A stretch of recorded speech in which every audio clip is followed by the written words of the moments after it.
Okay, so we got that drive belt replaced on my D160. Got all the video put in there. One or two of them, I didn't have the phone turned correctly, so it's like this, but very informative. You can do this pretty easily. So take a look, see what you think. Okay, so we got her in the basement. Got the mowing deck off. I've got it jacked up. And before I start working on it, I'm gonna put blocks up under the tires. But I think what the problem is my drive belt. My transmission drive belt. And when I brought it in here, I got looking around up under here, and in those idler pulleys right there, there was a stick stuck in that farthest one over there. And I don't know what I did with the stick. It was about 2 inches long. And you can see just how bad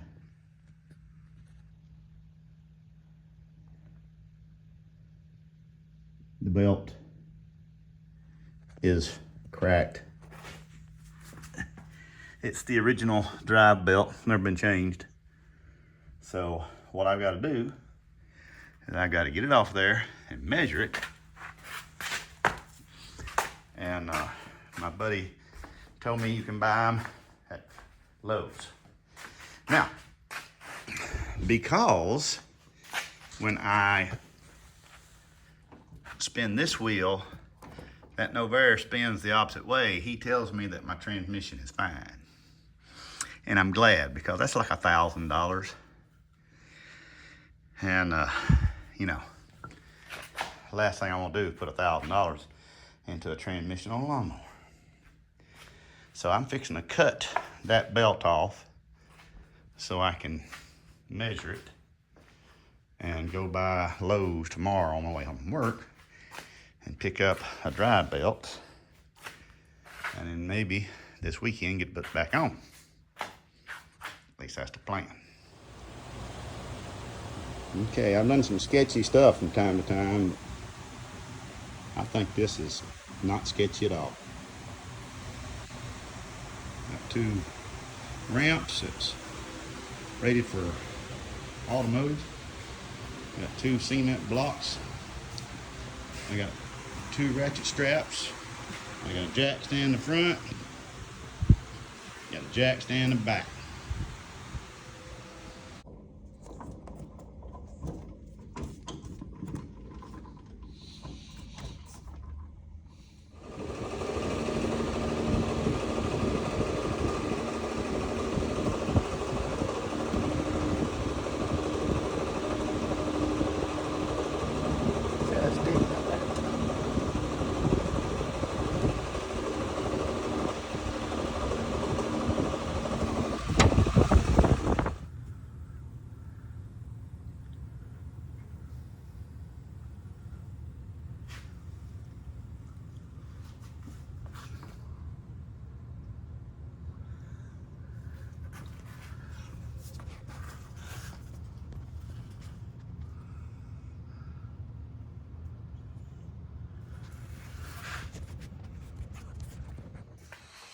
Okay, so for all practical purposes, looking like 88 inches here. So all I gotta do now is find me an 88-inch long drive belt. So there it is, your D160 John Deere. How many hours I got on this thing? 260 and a half.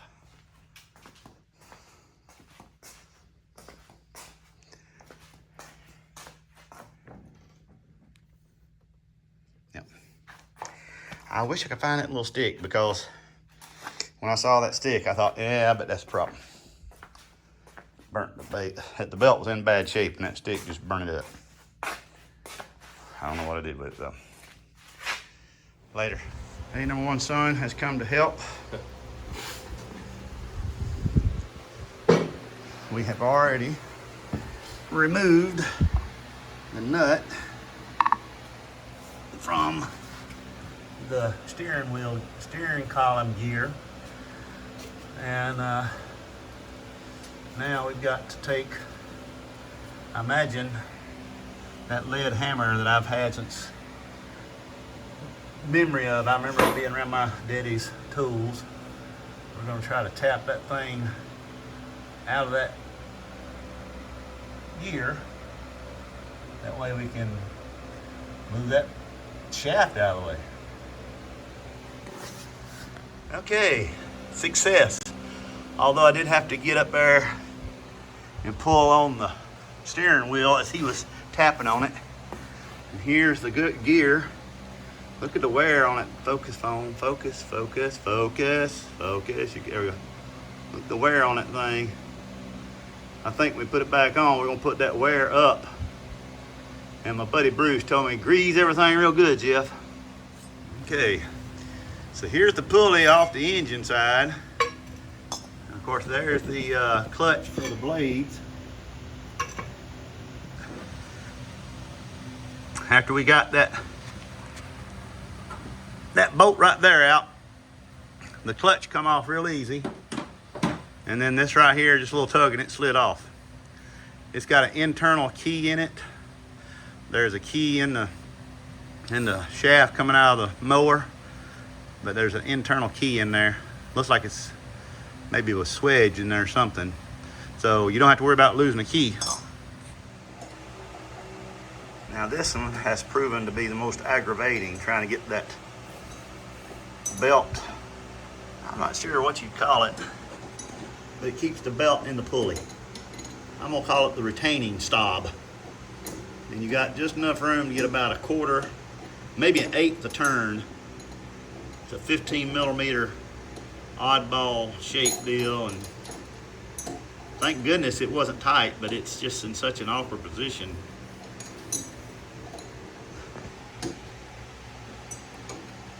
It's not an easy grab for sure.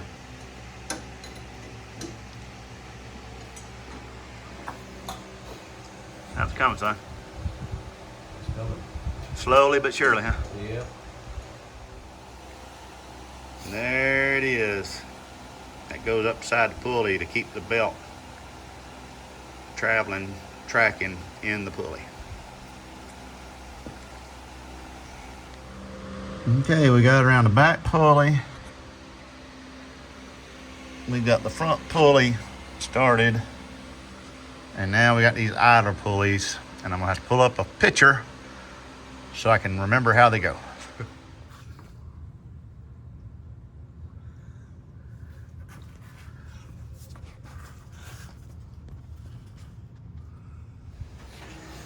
Success. See the wet tracks where I drove it out in the yard and come back? So it worked. I'm curious as to why I'm able to push it though. I shouldn't be able to push it because the transmission is engaged. I don't know, but it works. And it pulled up and down the hills in the backyard. So, you got Colton and Jeff. I think Colton's ready to start a lawnmower repair job now. Yeah. So that's how you fix a D160 John Deere that stops pulling. You have to replace that drive belt. And I hope the videos that I made that I'm gonna throw all in this mess will be beneficial to anybody trying to do this. Not too much trouble, a lot easier than I thought it was gonna be, but I had some really good help. Hit that like button, make comments. Thank you.